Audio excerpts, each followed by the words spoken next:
The strawberries are looking pretty good. We did have some cold weather about a week ago, and if you notice, it didn't completely immediately kill the bloom. Here, it's dark on the inside of this bloom. This is one of the older blooms. That strawberry is dead. It's not going to make it. But if you look at these here to the side, these were probably not in full bloom last week. They were just before bloom, so they were able to handle the 29 degrees. When you have a bloom on peaches, strawberries, almost anything, open bloom, a good heavy frost will actually kill that bloom.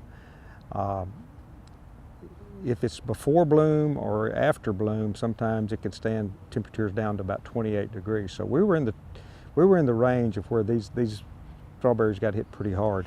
Well, good thing about strawberries, if you knock all of the blooms off because of a frost, they will start blooming again. And 30 days from when that bloom starts, you'll have ripe fruit.